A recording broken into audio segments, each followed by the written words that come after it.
তোমরা প্রত্যেকেই জানো যে আজকের এই দিনটা হচ্ছে খুবই স্পেশাল একটা ডে, কারণ আজকে আমাদের 5ই সেপ্টেম্বর টিচার্স ডে। এবং তার আগে প্রত্যেকটা ইউটিউব কমিউনিটিতে যে সমস্ত এডুকেশন চ্যানেল রয়েছে, প্রতিটা চ্যানেলকে আমাদের চ্যানেলের তরফ থেকে অসংখ্য অসংখ্য শুভেচ্ছা এবং ভালোবাসা। আপনারা আরও এগিয়ে যান এবং টিচার্স ডের যে প্রীতি শুভেচ্ছা আপনাদের প্রতি রইল। ভালো থাকেন, সুস্থ থাকেন, আপনার স্টুডেন্টদেরকে ভালোভাবে মানুষ তৈরি করেন। এবার একটা কথা বলি, তোমরা প্রত্যেকে জানো যে আমাদের এএনএম জেএনএম পরীক্ষার জন্য বেশ কয়েকটা গুরুত্বপূর্ণ ডকুমেন্টস কিন্তু বানাতে হয়, এবং এই ডকুমেন্টসগুলো বানাতে গিয়ে এখন অনেকেই সমস্যার সম্মুখীন হচ্ছে। কারণ তোমরা জানো যে হসপিটালে পর্যাপ্ত পরিমাণে ডক্টর এখন নেই, এবং তার সাথে বিডিও অফিসে এখন একটু ঝামেলা চলছে, যার জন্য বিডিও বা এফডি অফিস থেকে এই প্রোফর্মা পেতে এবং এই প্রোফর্মাতে যে সিগনেচারটা, সেই সিগনেচারগুলো পেতে দেরি হচ্ছে, এবং সাথে মেডিকেল বানাতে অনেকটা দেরি হচ্ছে, এবং এনসিএল পেতেও দেরি হচ্ছে। তো এর জন্য সমাধানকে আমি বলবো, এখন থেকে ডকুমেন্টসগুলো রেডি করে নাও। ডকুমেন্টসের ভ্যালিডিটি কিন্তু 6 মাস করে থাকে, এবং তোমাদের কাউন্সেলিং কিন্তু 6 মাসের আগেই হয়ে যাবে।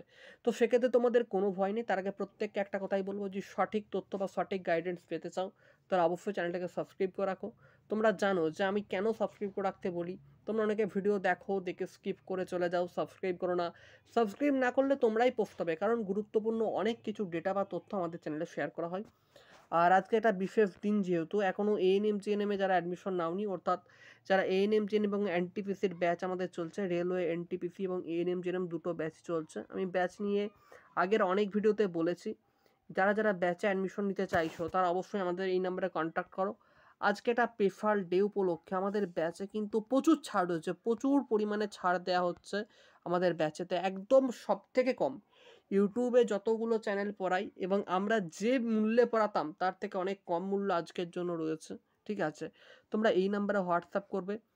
কিন্তু আজকের জন্যই এই অফারটা দেওয়া হয়েছে, প্রতিটা ভাই বোনের জন্য এই অফারটা দেওয়া হচ্ছে। এবং অ্যাটলিস্ট আমরা যে বইটা দেবো বলেছিলাম, এএনএম জিএনএমের যে মক টেস্টের বইটা দেবো বলেছিলাম, সেই বইটাও কিন্তু তোমাদের জন্য পুরোপুরি বিনামূল্যে। ঠিক আছে, তো দেরি না করে আজই যোগাযোগ করো আমাদের নাম্বারে 7001946335। অফারটা কিন্তু আজকের জন্যই অ্যাভেলেবেল, অনেকটা কম ফিস। ঠিক আছে, তো কত ফিস রয়েছে বা না রয়েছে জানতে হলে এই নাম্বারে হোয়াটসঅ্যাপ অথবা কল করে নাও। চলো এবার আমরা চলে যাচ্ছি যে তোমরা কীভাবে এটা ফিল আপ করবে। ডোমিসিয়াল হিসেবে কিন্তু দুটো সার্টিফিকেট তোমাদের গ্রাহ্য হয়, একটা হচ্ছে প্রোফর্মা A1। এই প্রোফর্মা A1 বা প্রোফর্মা A2 বা মেডিকেল ফিটনেস সার্টিফিকেটের যে ফর্ম, এগুলো তোমরা কোথায় পাবে? এগুলো কি মাস্ট বানাতেই হবে? কাদেরকে বানাতে হবে, কাদেরকে বানাতে হবে না, সব কিছু জানতে পারবে আজকের এই ভিডিওতে। সমস্ত টেস্ট কি আমরা করব বা এনসিএল কীভাবে বানাবো, সমস্ত কিছু জানতে হলে ভিডিওটাকে লাইক করে দাও। আর চ্যানেলটাকে নতুন হলে, যদি চ্যানেলটাতে নতুন হয়ে থাকে তাহলে অবশ্যই সাবস্ক্রাইব করে রাখবে। দেখো, এখানে প্রথমত তুমি প্রোফর্মা A1টা তুমি দোকানে গিয়ে প্রিন্ট করে নেবে। দেখবে 5 টাকা করে প্রিন্ট করতে নিচ্ছে, আমি দিয়ে দেবো। এটা প্রিন্ট করে নেবে। তো এটা পেতে হলে আমাদের টেলিগ্রাম গ্রুপে জয়েন করেছো, অথবা আমাদের হোয়াটসঅ্যাপ গ্রুপ, টেলিগ্রাম, হোয়াটসঅ্যাপ, ঠিক আছে, গ্রুপগুলো রয়েছে, এখানে জয়েন করেছো। তো আমি বলবো মাস্ট টেলিগ্রামে জয়েন করো, তাহলে খুব সুবিধা হয়। তো দেখো, প্রথমত তুমি এটাকে প্রিন্ট করে এখানটা তুমি লিখবে তোমার নাম, সার্টিফাইড দ্যাট তোমার নাম। এখানে তুমি যদি মেয়ে হয়ে থাকো তাহলে ডটারে, যদি ছেলে হয়ে থাকো তাহলে সনে দাগ দেবে। দাগ দেওয়ার পর তোমার বাবার নাম, ঠিক আছে, বা তোমার যে গার্জেন, মা গার্জেন হলে মায়ের নাম। লেখার পর এখানে তোমার গ্রামের নাম দেবে। এখানে তুমি স্ট্রিটের নাম না জানলে গ্রামের নাম দেবে। পোস্ট অফিস জানো, পুলিশ স্টেশন জানো, ইন দ্য ডিস্ট্রিক্ট তোমার জেলার নাম দিয়ে দেবে। আন্ডারটা যদি না জানো, ফিল আপ করার প্রয়োজন নেই। এগুলো কিন্তু তুমি ফিল আপ করবে, মানে কতটা তুমি ফিল আপ করবে দেখো, এগুলো কিন্তু তোমাকে ফিল আপ করতে হবে, মানে এখান থেকে এতটা অবধি কিন্তু তোমার দায়িত্ব। নেক্সট, এখানে একটা তোমার পাসপোর্ট সাইজের ফটো, যেটা বলেছে কালার ফটোগ্রাফ, রিসেন্ট তোলা হতে হবে, এবং এখানে তোমার সিগনেচার করতে হবে। এই যে ফাঁকা ঘরটা, তোমাকে সিগনেচার করে নিতে হবে। তারপর দেখো এখানেতে সার্টিফাইং অথরিটি, এখানেতে তোমার বিডিওকে বা এফডিওকে, মানে গ্রুপ এ, অর্থাৎ এ গ্রুপের যারা অফিসার রয়েছেন তাদেরকে এখানে এই পোস্ট, এইখানটায় সই করাতে হবে। এখানে যেন খেয়াল করে দেখবে, এখানে ব্লক লেটারে তিনি সইটা করেন, এখানেও করতে হবে। উপরটাতে কিন্তু যেমন রানিং অক্ষরে সিগনেচার হয় তেমন সিগনেচার থাকবে, এখানে কিন্তু ব্লক লেটার সই করতে হবে। এখানে সিল দিতে হবে, এখানে অফিসের অ্যাড্রেস দিতে হবে, এখানে অফিসের ফোন নাম্বার দিতে হবে। ঠিক আছে, এবার দেখো তোমাকে অবশ্যই কিন্তু এখানটাই করে অ্যাটেস্টেড, মানে এখানেও কিন্তু স্ট্যাম্প মারতে হবে, মানে এখানেও একটা স্ট্যাম্প বিডিও অফিস থেকে মারবে ফটোর উপরেতে, এবং এখানেও কিন্তু বিডিও অফিস বা ইউডি অফিস থেকে যারা সিগনেচারটা করবেন সেখানকার সিলটা কিন্তু মারা থাকতে হবে। ঠিক আছে, তারপর দেখো প্রোফর্মা A2 যদি করতে চাও, প্রোফর্মা A2 করতে গেলে স্কুলের হেড স্যারকে দিয়ে মাস্ট সই করাতে হবে। তুমি যে স্কুল থেকে এইচএস পাস করেছো সেই স্কুলের টিচারকে দিয়ে। ঠিক আছে? তো সেই স্কুলের টিচারকে দিয়ে এখানে সিগনেচার করাবে। তো ঠিক এগুলো যেমন বললাম সেই রুলস অনুযায়ী সমস্ত কিছু ফিল আপ করে নিয়ে ক্যান্ডিডেট সিগনেচার করে নিয়ে যেমন ওখানে বিডিও বা এফডিও সাহেবকে দিয়ে করাচ্ছিল ঠিক তেমন এখানে স্কুলের হেড স্যারকে দিয়ে এগুলো করিয়ে নেবে। ঠিক আছে? সমস্ত কিছু লেখা আছে, এগুলো আমি আমাদের যে হোয়াটসঅ্যাপ বা টেলিগ্রাম গ্রুপগুলো রয়েছে সেখানে দিয়ে দিচ্ছি। মেইনলি হচ্ছে এটা প্রোফর্মা 2, এটা হচ্ছে মেডিকেল সার্টিফিকেট। তো তোমার এখানেতে ফটো রাখছে একটা, ঠিক আছে? এবং ফটোর উপরে যেন মেডিকেল যে প্র্যাকটিশনার রয়েছে তিনি যেন তোমার হচ্ছে সিলটাকে অ্যাটেস্টেড করে সেটা যেন থাকে।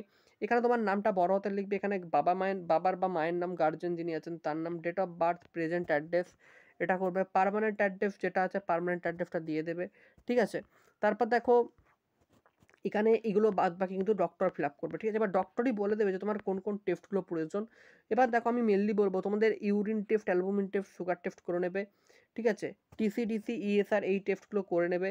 ব্লাড প্রেশারটা করে নেবে। ঠিক আছে? টিথ অ্যান্ড গাম এটা যদি পারো একটু করে নেবে। মানে কিছু টেস্ট কিন্তু করে নেবে, বাদবাকি ডক্টর দেখে ফিল আপ করে দেবে। ঠিক আছে? টেস্টগুলো করতে হলে তুমি হসপিটাল থেকে করতে পারো। হসপিটালে করলে অনেক কম খরচা, যদি হসপিটালে না করো তাহলে তুমি চাইলে আমাদের যে বিভিন্ন প্রকার দেখবেন নার্সিংহোম রয়েছে সেখান থেকে বা বিভিন্ন প্রকার ল্যাবরেটরি থেকে টেস্টগুলো কিন্তু করিয়ে দেওয়া হয় এবং টেস্ট নিয়ে গিয়ে তোমাকে ওখানে দেখাতে হবে। তারপরে এগুলো সমস্ত কিছু ওনারা ফিল আপ করে দেবেন। ঠিক আছে? ফিল আপ করার পর ঠিক এই জায়গাটাই করে তুমি সই করবে। ঠিক আছে? এখানে করে তুমি সই করবে ডেট দিয়ে, প্লেস অ্যান্ড ডেট দিয়ে সই করবে। এখানে যিনি ডক্টর রয়েছেন তিনি কিন্তু সই করবেন এবং অবশ্যই কিন্তু এমবিবিএস ডক্টর হতে হবে এবং এগুলো তোমরা সর্বদা সুপার মেডিকেল কলেজের ডক্টরকে দিয়ে সিগনেচার করাবে। ঠিক আছে? সমস্ত কিছু কমপ্লিট হয়ে গেল। এবার এই আন্ডারটেকিং ফর্মটা কিন্তু এখন লাগে না। এই আন্ডারটেকিং ফর্মের ব্যাপারটা আমি পরে বলে দেবো যে কখন আন্ডারটেকিং ফর্মটা লাগবে বা না লাগবে। ঠিক আছে? তো এই ডকুমেন্টসগুলো এখন থেকে তোমরা রেডি করতে থাকো এবং ডকুমেন্টস রেডি হয়ে গেলে যদি পারো একবার আমাকে দিয়ে চেক করিয়ে নিতে পারো। তো আমার হোয়াটসঅ্যাপ নাম্বার তোমরা প্রত্যেকে জানো বা আমাদের সমস্ত ডিটেলস বা নাম্বার আমি কিন্তু অলরেডি দিয়ে দিয়েছি। কোনো প্রবলেম হলে মেসেজ করবে। ঠিক আছে? তো অথবা যদি পারো কলও করতে পারো, বাট কল যদি না পাও তাহলে অবশ্যই কিন্তু মেসেজ করবে। ক্লিয়ার? এবার তোমাদের রেজাল্ট কবে বেরোবে? দেখো রেজাল্ট এখনও কিছুদিন দেরি আছে। ফাইনাল অ্যান্সার কি বেরোনোর 2 থেকে 3 দিনের মধ্যে রেজাল্ট বেরোবে। তো সেক্ষেত্রে কিন্তু দুটো প্রসেসে এখন একটু দেরির মধ্যে রয়েছে। চলো প্রত্যেকে গুড বাই। প্রত্যেকে খুব ভালো থেকো, সুস্থ থেকো। ওবিসি এনসিএল নিয়ে নেক্সট ভিডিও যে ওবিসি এনসিএল কীভাবে বানাবে এবং কাদের এনসিএলটা বানানোর দরকার সেই নিয়ে নেক্সট আমি টপিক ভিডিও দেবো। তার আগে অবশ্যই কিন্তু সাবস্ক্রাইব করে পাশে থেকো।